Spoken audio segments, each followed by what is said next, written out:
After 2 years, I remember the rest of that day, and that night, and the next day, only as an endless drill of police and photographers and newspapermen in and out of Gatsby's front door.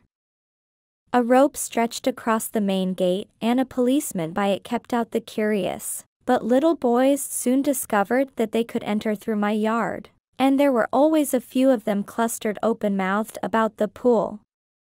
Someone with a positive manner, perhaps a detective, used the expression madman as he bent over Wilson's body that afternoon, and the adventitious authority of his voice set the key for the newspaper reports next morning. Most of those reports were a nightmare, grotesque, circumstantial, eager, and untrue. When Michaelis's testimony at the inquest brought to light Wilson's suspicions of his wife, I thought the whole tale would shortly be served up in racy pasquinade, but Catherine, who might have said anything, didn't say a word. She showed a surprising amount of character about it too, looked at the coroner with determined eyes under that corrected brow of hers, and swore that her sister had never seen Gatsby, that her sister was completely happy with her husband, that her sister had been into no mischief whatever. She convinced herself of it, and cried into her handkerchief, as if the very suggestion was more than she could endure. So Wilson was reduced to a man, deranged by grief, in order that the case might remain in its simplest form. And it rested there. But all this part of it seemed remote and unessential.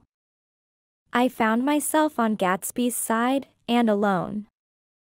From the moment I telephoned news of the catastrophe to West Egg Village, every surmise about him, and every practical question, was referred to me.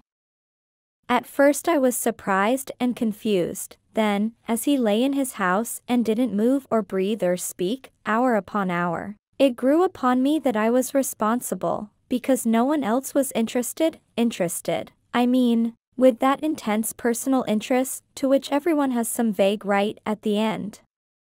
I called up Daisy half an hour after we found him, called her instinctively and without hesitation. But she and Tom had gone away early that afternoon, and taken baggage with them. Left no address? No. Say when they'd be back? No. Any idea where they are? How I could reach them? I don't know. Can't say. I wanted to get somebody for him. I wanted to go into the room where he lay and reassure him, I'll get somebody for you, Gatsby. Don't worry. Just trust me and I'll get somebody for you. Meyer Wolfsham's name wasn't in the phone book. The butler gave me his office address on Broadway, and I called information, but by the time I had the number it was long after 5, and no one answered the phone. Will you ring again? I've rung 3 times. It's very important. Sorry. I'm afraid no one's there. I went back to the drawing room and thought for an instant that they were chance visitors, all these official people who suddenly filled it. But, though they drew back the sheet and looked at Gatsby with shocked eyes, his protest continued in my brain, look here, old sport, you've got to get somebody for me. You've got to try hard. I can't go through this alone. Someone started to ask me questions, but I broke away and going upstairs looked hastily through the unlocked parts of his desk. He'd never told me definitely that his parents were dead. But there was nothing, only the picture of Dan Cody, a token of forgotten violence, staring down from the wall.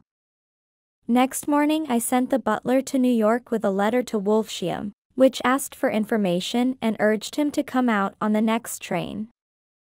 That request seemed superfluous when I wrote it. I was sure he'd start when he saw the newspapers, just as I was sure there'd be a wire from Daisy before noon, but neither a wire nor Mr. Wolfsham arrived. No one arrived except more police and photographers and newspaper men. When the butler brought back Wolfsham's answer, I began to have a feeling of defiance, of scornful solidarity between Gatsby and me against them all. Dear Mr. Caraway, this has been one of the most terrible shocks of my life to me. I hardly can believe it that it is true at all. Such a mad act as that man did should make us all think. I cannot come down now as I am tied up in some very important business and cannot get mixed up in this thing now. If there is anything I can do a little later, let me know in a letter by Edgar. I hardly know where I am when I hear about a thing like this and am completely knocked down and out. Yours truly, Meyer Wolfsham. And then hasty addenda beneath. Let me know about the funeral, etc. Do not know his family at all. When the phone rang that afternoon and long distance said Chicago was calling, I thought this would be Daisy at last. But the connection came through as a man's voice, very thin and far away. This is Slagle speaking. Yes? The name was unfamiliar. Hell of a note, isn't it? Get my wire? There haven't been any wires. Young Park's in trouble, he said rapidly. They picked him up when he handed the bonds over the counter. They got a circular from New York giving him the numbers just 5 minutes before. What you know about that, hey? You never can tell in these hick towns. Hello. I interrupted breathlessly. Look here, this isn't Mr. Gatsby. Mr. Gatsby's dead. There was a long silence on the other end of the wire, followed by an exclamation, then a quick squawk as the connection was broken. I think it was on the third day that a telegram signed Henry C. Gats arrived from a town in Minnesota. It said only that the sender was leaving immediately and to postpone the funeral until he came. It was Gatsby's father, a solemn old man, very helpless and dismayed, bundled up in a long cheap ulster against the warm September day. His eyes leaked continuously with excitement, and when I took the bag and umbrella from his hands, he began to pull so incessantly at his sparse gray beard that I had difficulty in getting off his coat. He was on the point of collapse, so I took him into the music room and made him sit down while I sent for something to eat. But he wouldn't eat, and the glass of milk spilled from his trembling hand. I saw it in the Chicago newspaper, he said. It was all in the Chicago newspaper. I started right away. I didn't know how to reach you. His eyes, seeing nothing, moved ceaselessly about the room. It was a madman, he said. He must have been mad. Wouldn't you like some coffee? I urged him. I don't want anything. I'm all right now, Mr. Caraway. Well, I'm all right now. Where have they got Jimmy? I took him into the drawing room, where his son lay, and left him there. Some little boys had come up on the steps and were looking into the hall. When I told them who had arrived, they went reluctantly away. After a little while Mr. Gats opened the door and came out, his mouth ajar, his face flushed slightly, his eyes leaking isolated and unpunctual tears. He had reached an age where death no longer has the quality of ghastly surprise, and when he looked around him now for the first time and saw the height and splendor of the hall, and the great rooms opening out from it into other rooms, his grief began to be mixed with an odd pride. I helped him to a bedroom upstairs. While he took off his coat and vest, I told him that all arrangements had been deferred until he came. I didn't know what you'd want, Mr. Gatsby. Gats is my name. Mr. Gats. I thought you might want to take the body west. He shook his head. Jimmy always liked it better down east. He rose up to his position in the east. Were you a friend of my boy's, mister? We were close friends. He had a big future before him, you know. He was only a young man, but he had a lot of brain power here. He touched his head impressively, and I nodded. If he'd have lived, he'd have been a great man. A man like James J. Hill. He'd have helped build up the country. That's true, I said, uncomfortably. He fumbled at the embroidered coverlet, trying to take it from the bed, and lay down stiffly, was instantly asleep. That night an obviously frightened person called up, and demanded to know who I was before he would give his name. This is Mr. Caraway, I said. Oh. He sounded relieved. This is Klipspringer. I was relieved too, for that seemed to promise another friend at Gatsby's grave. I didn't want it to be in the papers and draw a sightseeing crowd, so I'd been calling up a few people myself. They were hard to find. The funeral's tomorrow, I said. 3 o'clock, here at the house. I wish you'd tell anybody who'd be interested. Oh, I will, he broke out hastily. Of course I'm not likely to see anybody, but if I do. His tone made me suspicious. Of course you'll be there yourself. Well, I'll certainly try. What I called up about is, wait a minute, I interrupted. How about saying you'll come? Well, the fact is, the truth of the matter is that I'm staying with some people up here in Greenwich, and they rather expect me to be with them tomorrow. In fact, there's a sort of picnic or something. Of course I'll do my best to get away. I ejaculated an unrestrained huh, and he must have heard me, for he went on nervously. What I called up about was a pair of shoes I left there. I wonder if it'd be too much trouble to have the butler send them on.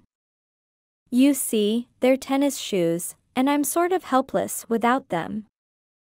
My address is care of B.F. I didn't hear the rest of the name, because I hung up the receiver. After that I felt a certain shame for Gatsby. One gentleman to whom I telephoned implied that he had got what he deserved. However, that was my fault, for he was one of those who used to sneer most bitterly at Gatsby on the courage of Gatsby's liquor, and I should have known better than to call him. The morning of the funeral I went up to New York to see Meyer Wolfsheim. I couldn't seem to reach him any other way. The door that I pushed open, on the advice of an elevator boy, was marked, the Swastika Holding Company, and at first there didn't seem to be anyone inside. But when I'd shouted, hello, several times in vain, an argument broke out behind a partition, and presently a lovely Jewess appeared at an interior door and scrutinized me with black hostile eyes. Nobody's in, she said. Mr. Wolfsheim's gone to Chicago. The first part of this was obviously untrue, for someone had begun to whistle, the Rosary, tunelessly, inside. Please say that Mr. Caraway wants to see him. I can't get him back from Chicago, can I? At this moment a voice, unmistakably Wolfsheim's, called at Stella, from the other side of the door. Leave your name on the desk, she said quickly. I'll give it to him when he gets back. But I know he's there. She took a step toward me and began to slide her hands indignantly up and down her hips. You young men think you can force your way in here any time, she scolded. We're getting sick and tired of it. When I say he's in Chicago, he's in Chicago. I mentioned Gatsby. She looked at me over again. Will you just "What was your name?" She vanished. In a moment Meyer Wolfschium stood solemnly in the doorway, holding out both hands. He drew me into his office, remarking in a reverent voice that it was a sad time for all of us, and offered me a cigar. "My memory goes back to when first I met him," he said. "A young major just out of the army and covered over with medals he got in the war. He was so hard up he had to keep on wearing his uniform because he couldn't buy some regular clothes. First time I saw him was when he came into Weinbrenner's pool room at 43rd Street and asked for a job. He hadn't eaten anything for a couple of days. 'Come on, have some lunch with me,' I said. He ate more than $4 worth of food in half an hour." "Did you start him in business?" I inquired. "Start him. I made him." "Oh." "I raised him up out of nothing, right out of the gutter.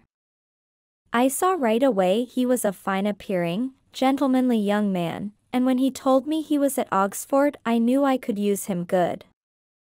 I got him to join the American Legion and he used to stand high there. Right off he did some work for a client of mine up to Albany. We were so thick like that in everything, he held up 2 bulbous fingers, always together. I wondered if this partnership had included the World Series transaction in 1919. "Now he's dead," I said after a moment. "You were his closest friend, so I know you'll want to come to his funeral this afternoon." "I'd like to come." "Well, come then." The hair in his nostrils quivered slightly, and as he shook his head his eyes filled with tears. "I can't do it, I can't get mixed up in it," he said. "There's nothing to get mixed up in. It's all over now. When a man gets killed I never like to get mixed up in it in any way. I keep out. When I was a young man it was different. If a friend of mine died, no matter how, I stuck with them to the end. You may think that's sentimental, but I mean it, to the bitter end." I saw that for some reason of his own he was determined not to come, so I stood up. "Are you a college man?" he inquired suddenly. For a moment I thought he was going to suggest a connection, but he only nodded and shook my hand. "Let us learn to show our friendship for a man when he is alive and not after he is dead," he suggested. "After that my own rule is to let everything alone." When I left his office the sky had turned dark and I got back to West Egg in a drizzle. After changing my clothes I went next door and found Mr. Gats walking up and down excitedly in the hall.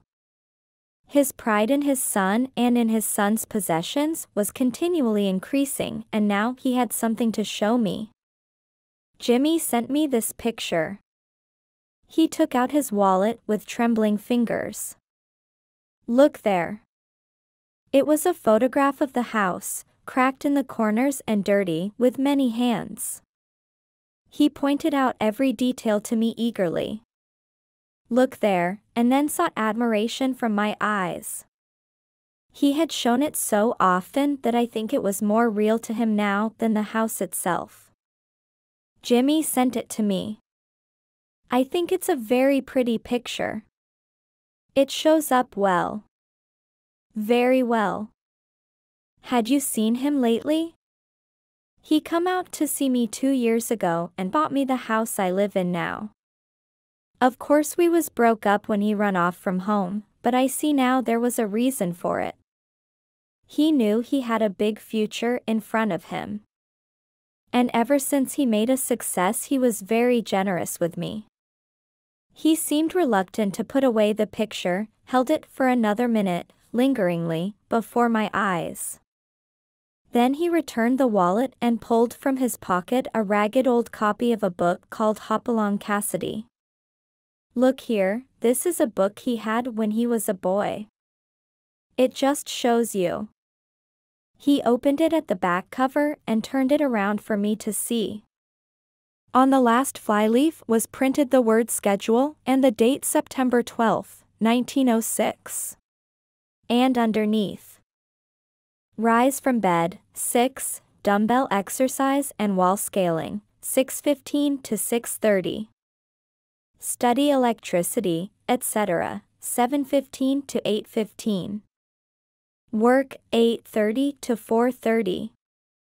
Baseball and sports, 4:30 to 5.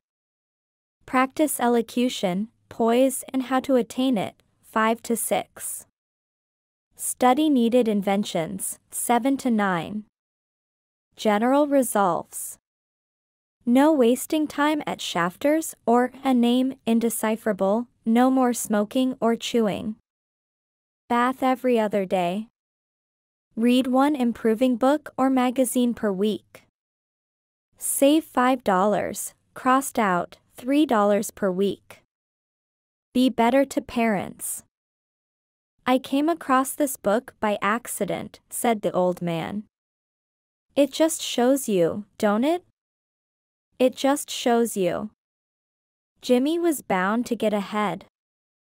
He always had some resolves like this or something. Do you notice what he's got about improving his mind? He was always great for that. He told me I eat like a hog once, and I beat him for it. He was reluctant to close the book, reading each item aloud and then looking eagerly at me. I think he rather expected me to copy down the list for my own use. A little before 3 the Lutheran minister arrived from Flushing, and I began to look involuntarily out the windows for other cars. So did Gatsby's father.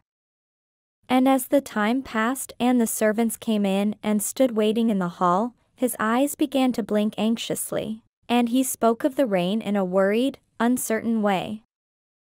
The minister glanced several times at his watch, so I took him aside and asked him to wait for half an hour. But it wasn't any use. Nobody came. About 5 o'clock our procession of 3 cars reached the cemetery and stopped in a thick drizzle beside the gate, first a motor hearse, horribly black and wet, then Mr. Gats and the minister and me in the limousine, and a little later 4 or 5 servants and the postman from West Egg, in Gatsby's station wagon, all wet to the skin. As we started through the gate into the cemetery I heard a car stop and then the sound of someone splashing after us over the soggy ground. I looked around. It was the man with owl-eyed glasses whom I had found marveling over Gatsby's books in the library one night 3 months before. I'd never seen him since then. I don't know how he knew about the funeral, or even his name. The rain poured down his thick glasses, and he took them off and wiped them to see the protecting canvas unrolled from Gatsby's grave. I tried to think about Gatsby then for a moment, but he was already too far away, and I could only remember, without resentment, that Daisy hadn't sent a message or a flower. Dimly I heard someone murmur, "Blessed are the dead that the rain falls on," and then the owl-eyed man said amen to that, in a brave voice. We straggled down quickly through the rain to the cars. Owl-eyes spoke to me by the gate. I couldn't get to the house, he remarked. Neither could anybody else. Go on. He started.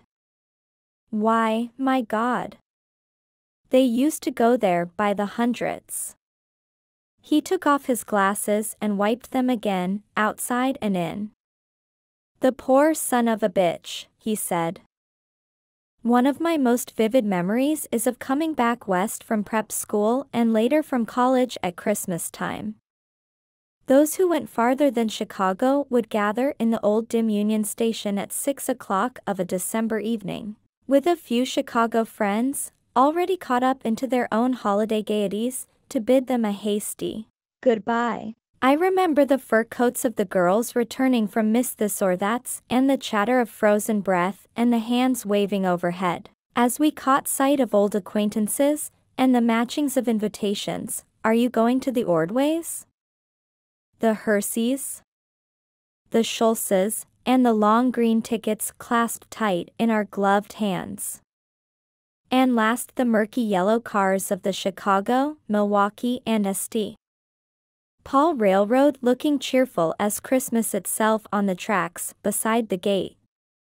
When we pulled out into the winter night and the real snow, our snow, began to stretch out beside us and twinkle against the windows, and the dim lights of small Wisconsin stations moved by, a sharp wild brace came suddenly into the air.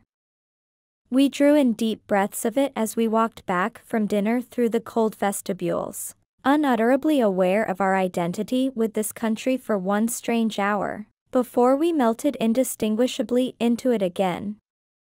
That's my Middle West, not the wheat or the prairies or the lost Swede towns, but the thrilling returning trains of my youth, and the street lamps and sleigh bells in the frosty dark and the shadows of holly wreaths thrown by lighted windows on the snow.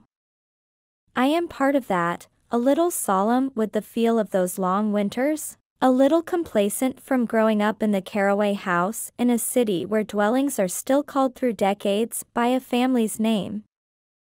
I see now that this has been a story of the West. After all, Tom and Gatsby, Daisy and Jordan and I were all Westerners, and perhaps we possessed some deficiency in common which made us subtly unadaptable to Eastern life. Even when the East excited me most, even when I was most keenly aware of its superiority to the bored, sprawling, swollen towns beyond the Ohio, with their interminable inquisitions which spared only the children and the very old, even then it had always for me a quality of distortion. West Egg, especially, still figures in my more fantastic dreams.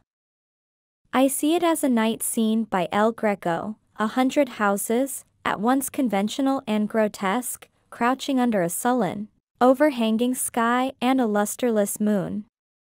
In the foreground 4 solemn men in dress suits are walking along the sidewalk with a stretcher on which lies a drunken woman, in a white evening dress. Her hand, which dangles over the side, sparkles cold with jewels. Gravely the men turn in at a house, the wrong house. But no one knows the woman's name, and no one cares. After Gatsby's death the East was haunted for me like that, distorted beyond my eyes' power of correction. So when the blue smoke of brittle leaves was in the air and the wind blew the wet laundry stiff on the line, I decided to come back home. There was one thing to be done before I left, an awkward, unpleasant thing that perhaps had better have been let alone.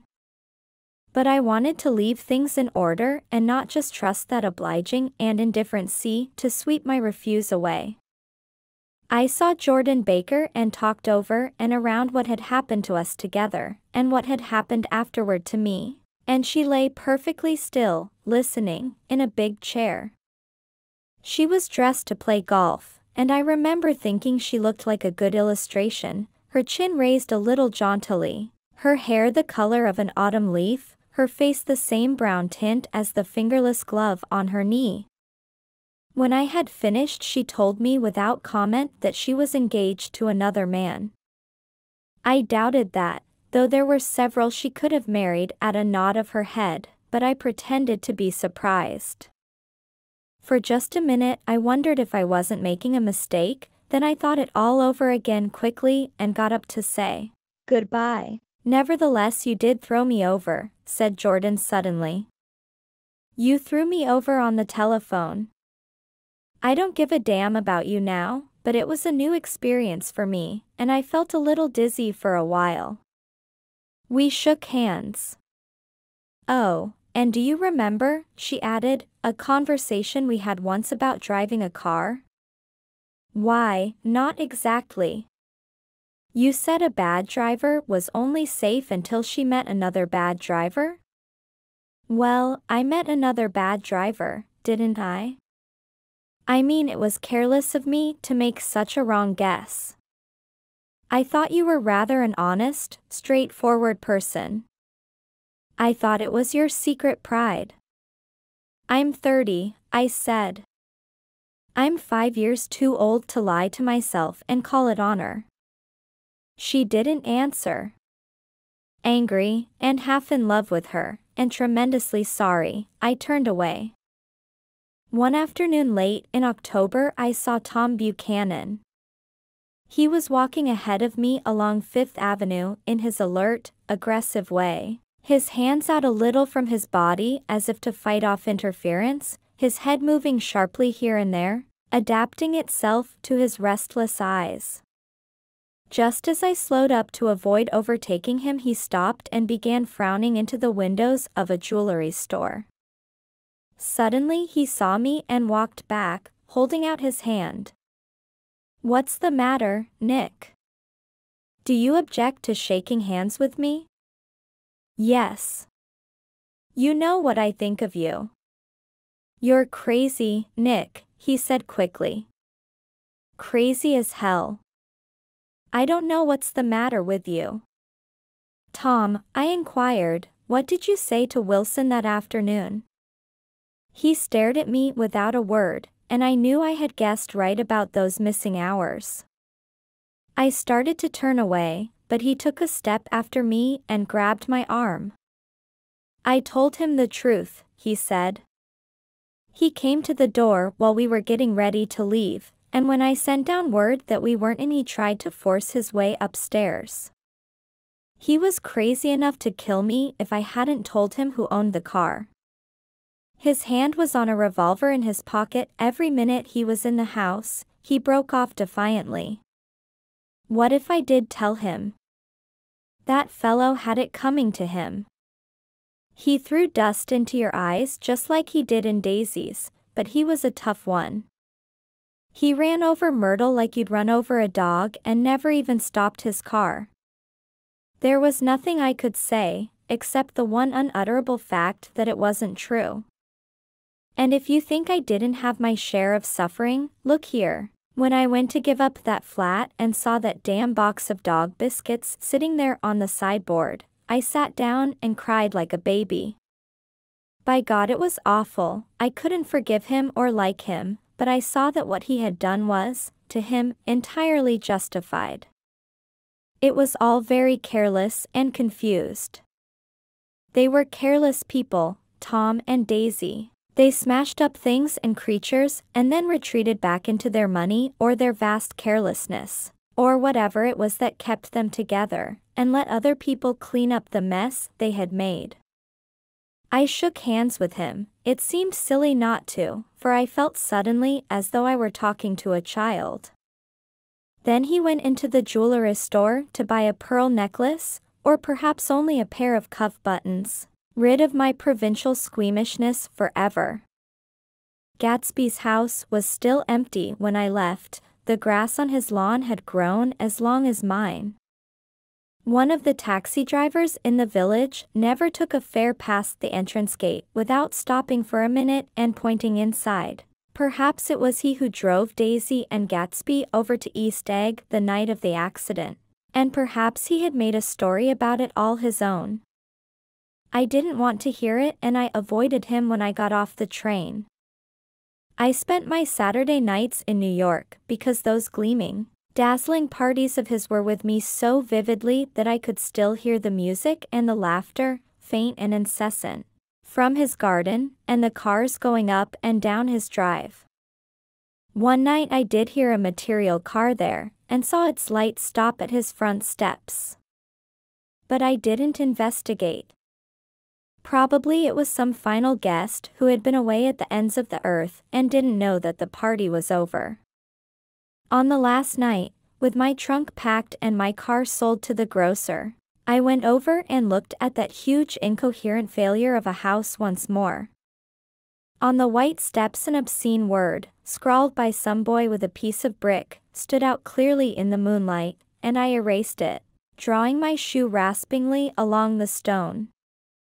Then I wandered down to the beach and sprawled out on the sand. Most of the big shore places were closed now, and there were hardly any lights except the shadowy, moving glow of a ferry boat across the sound. And as the moon rose higher, the inessential houses began to melt away until gradually I became aware of the old island here, that flowered once for Dutch sailors' eyes, a fresh, green breast of the new world. Its vanished trees, the trees that had made way for Gatsby's house, had once pandered in whispers to the last and greatest of all human dreams. For a transitory enchanted moment, man must have held his breath in the presence of this continent, compelled into an aesthetic contemplation he neither understood nor desired, face to face for the last time in history with something commensurate to his capacity for wonder. And as I sat there brooding on the old, unknown world, I thought of Gatsby's wonder when he first picked out the green light at the end of Daisy's dock. He had come a long way to this blue lawn, and his dream must have seemed so close that he could hardly fail to grasp it. He did not know that it was already behind him, somewhere back in that vast obscurity beyond the city, where the dark fields of the Republic rolled on under the night. Gatsby believed in the green light, the orgastic future that year by year recedes before us. It eluded us then, but that's no matter. Tomorrow we will run faster, stretch out our arms further. And one fine morning, so we beat on, boats against the current, borne back ceaselessly into the past.